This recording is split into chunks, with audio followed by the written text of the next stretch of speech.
उत्तराखंड में ना एक चीज़ जानी जाती है, वो है खूबसूरती।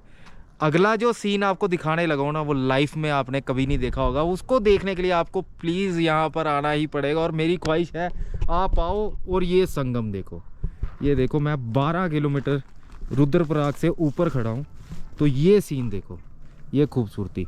और ये किसका संगम है राणा भाई? ये है रुद्रप्रयाग संगम। अच्छा। यहाँ पे जो है मंदाकिनी और अलकनंदा नदी का संगम होता है। अलकनंदा आपकी जो है वो सतोपंत ग्लेशियर बद्रीनाथ के ठीक ऊपर से निकलती है, और मंदाकिनी नदी का जो उद्गम स्थल है वो केदारनाथ के चौराबाड़ी ग्लेशियर से है। तो आप सामने जो देख रहे हो रुद्रप्रयाग संगम है। रुद्रप्रयाग संगम, यहीं से आगे चल के अलकनंदा नदी बनती है। अलकनंदा यहाँ से बनती है? नहीं तो मतलब पीछे से बनते आ रही है, समझ लीजिए। अलकनंदा पीछे से आ रही है, हाँ, बद्रीनाथ से बनती आ रही है। दूसरी नदी, दूसरी मंदाकिनी। मंदाकिनी। तो आगे जाके क्या बन गई है? अलकनंदा। अलकनंदा। तो फिर इसका संगम होगा देवप्रयाग में, अलकनंदा और भागीरथी के नाम से। अच्छा। वहाँ से आपकी पूरी आगे तक गंगा चलती है। अच्छा, उसका नाम आगे जाके हो जाएगा गंगा जी। तो देखिए जी, अलकनंदा, दूसरी मंदाकिनी, मंदाकिनी और तीसरी भागीरथ, तो आगे जाके गंगा जी बन जाएगी। तो ये देखिए जी, ये खूबसूरती आपको आना चाहिए। तो ये 10 बटालियन होटल है यहाँ पर, ये है राणा भाई का। तो ये इनके साथ आइए और इस गांव में जरूर जाना, क्योंकि यहाँ से अब हम 10-12 किलोमीटर दूर जा रहे हैं इनके ननिहाल में। वो भी गांव बड़ा पुराना है। तो ये देखिए खूबसूरती, पर बर्फ़ नहीं दिख रही मुझे आसपास। यहाँ धूप भी जितनी ठंड होती है उस हिसाब से, फिर अगर दिन में धूप लग गई तो धूप भी बहुत तेज बढ़ती है। और अगर हम उस ऊंचाई तक पहुँच गए तो हमको बर्फ़ तो नहीं मिलेगी, पर ठंड बहुत मिलेगी।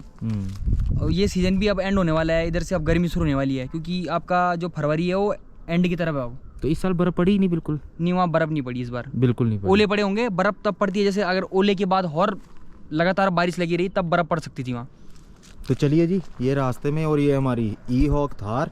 तो अब हम आगे चलते हैं, और रास्ता बड़ा अच्छा बना हुआ है, ऐसा नहीं है, गवर्नमेंट ने रास्ता नया बना दिया। और कोई टाइम था, ये मुझे बता रहे थे आज से 15-20 साल पहले, जब ये छोटे होते थे, इनके मामा जी उस गांव से उठा के यहाँ से 10-12 किलोमीटर ऊपर कंधों में लेकर जाते थे। खड़ी चढ़ाई पे है। अच्छा, कंधों में लेकर जाते थे? कंधों पे। वो दिन आपने देखे हैं? बिल्कुल, जब सड़क नहीं होती थी। जी सर। तो कुछ भी सामान लेना होता था, औरतें मर्द सारे नीचे जाते थे, बाजार से सामान उठाते थे, और इन्हीं किसी रास्तों में, वो देखिए वो रास्ता भी दिख रहा है, वो ऐसे ऐसे करके रास्ता दिख रहा है, जिग जैग करके 12-13 किलोमीटर पैदल चल के फिर वो सामने मार्केट है, और ये बिल्कुल खड़ी चढ़ाई है। फिर उस गाँव में रहना होता था हमारा। अच्छा। वहाँ पे हमारा एक ब्रेक लगता था, वहाँ पे पानी पीना था। अच्छा। फिर उसके बाद फिर चलना था वो खड़ी चढ़ाई ऊपर। फिर वहाँ पे दूसरा ब्रेक था, और तीसरे ब्रेक में सीधा घर। और कितने घंटे लगते थे?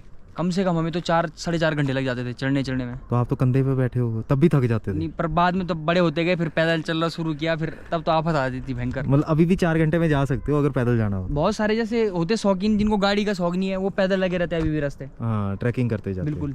तो ये ट्रैकिंग जी उत्तराखंडी वालों के खून में है, ऐसा नहीं है कि मैं नहीं कर सकता। मैं सही में कह रहा हूँ, मैं आधा किलोमीटर भी पैदल चल दूँ मेरी बस हो जाती है, पर इनके खून में है। तभी पहाड़ी लोग स्टैमिना इतना बना लिया हुआ है, क्योंकि इनकी मजबूरी थी दूर शहर से खाने का सामान उठा के और वहाँ लेकर जाना। तो मिलते हैं किसी और वीडियो में। वैसे हम आगे जा रहे हैं, अब आपको वो भी सीन अगली वीडियो में मैं दिखाता हूँ। तो ये जी थार 17 की एवरेज दे रही है। मैं अपना एक्सपीरियंस भी साथ साथ में शेयर करता रहता हूँ, मैं आपको दिखा भी देता हूँ कितनी एवरेज दे रही है। क्लस्टर के हिसाब से 17 दे रही है। मुझे नहीं पता कि अभी तेल डलवाने से हो जाएगा, ये आपको दिखा देता हूँ मैं। यहाँ पर लिखा आता है, और मुझे ये नहीं पता कि ये सच है या झूठ है, क्योंकि मुझे भी विश्वास नहीं हो रहा कि ये 17 की एवरेज दे रही है अभी। 1 सेकेंड में ऑन कर देता हूँ। ये देखिए,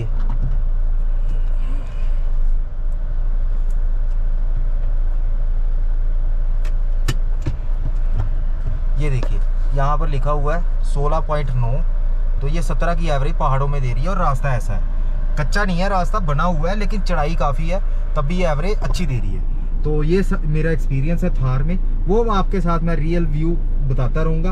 अब मुझे ये नहीं पता ये झूठा 17 क्लेम है या क्या है, लेकिन सही होगा यार, कंपनी क्यों गलत करेगी। और मेरे हिसाब से अगर ये 17 देती है तो वरना से भी अच्छी है, क्योंकि वरना की एक वहाँ नहीं जा सकती, पहाड़ों में चढ़ाइयाँ ज़्यादा नहीं चढ़ सकती, नीचे पत्थर लगने का डर होता है, सारा कुछ होता है। वहाँ पर ये गाड़ी कामयाब है। हम वहाँ उस रास्तों में, उस गाँव में जा सकते हैं जहाँ पर हम वरना में सोचते भी नहीं थे। मिलते हैं किसी और वीडियो में, बाय बाय।